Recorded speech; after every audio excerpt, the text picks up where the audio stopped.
Nous évoluons ensemble depuis un certain temps. Où en êtes-vous dans votre apprentissage?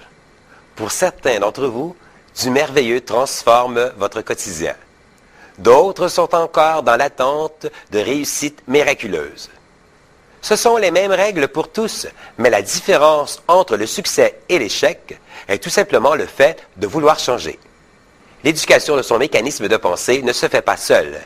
Elle est tributaire de la détermination et de la persévérance. Quand tout baigne dans l'huile, il est facile de gérer ses pensées. Mais quand, au contraire, on se retrouve dans une impasse, on apprécie le miracle de la puissance de sa pensée personnalisée. Je vous dis tant mieux qu'il en soit ainsi. Sinon, nous ne serions que des automates vivant dans un bonheur constant et n'appréciant pas toute la richesse que nous possédons à l'intérieur de nous. Il est merveilleux de réaliser que nous avons toujours le libre choix de jongler avec les événements et d'en changer le cours. Aujourd'hui, révisons les 15 derniers comprimés. On a vu le mécanisme de la mémoire. Regardons ensemble le graphique afin de bien enregistrer les explications et surtout de mettre en pratique le conditionnement. Parlons maintenant du pardon. Avez-vous entrepris une démarche à cet effet? Avez-vous écrit une lettre pour chaque personne qui vous a fait du mal?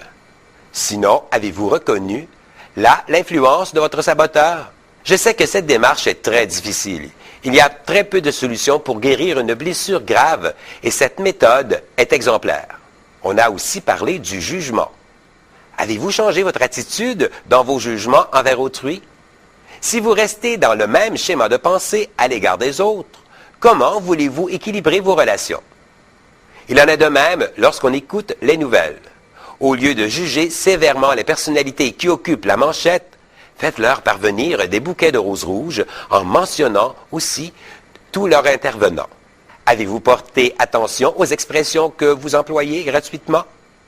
Il n'y a pas de problème, ça me tue, c'est l'enfer, c'est terrible, etc. Je vous suggère de vous engager à chaque fois que vous répétez l'expression qui, par habitude, meuble votre verbe, à comptabiliser un don pour une société de bienfaisance. Vous verrez que l'habitude passera très vite. On se rappelle aussi d'éviter de donner de la puissance aux rumeurs négatives qui circulent dans votre cellule ou par les médias. Au lieu d'accepter et de partager les rumeurs, remplacez-les par des pensées de solution ou d'amour pour les personnes impliquées dans l'événement. Pour conclure le comprimé d'aujourd'hui, souvenez-vous de faire un minimum de 10 demandes différentes par jour. Et pour les buts à atteindre, de les répéter 3 fois. Le partage des roses rouges n'est pas considéré comme une formulation ou une affirmation. C'est une énergie de partage comme si on faisait un cadeau. Je vous le répète, les roses rouges ne sont pas la panacée à tous les problèmes, mais un plus dans les situations conflictuelles et de l'énergie d'amour à ceux qu'on aime. Vivez une merveilleuse journée et je vous inonde de roses rouges. Ciao!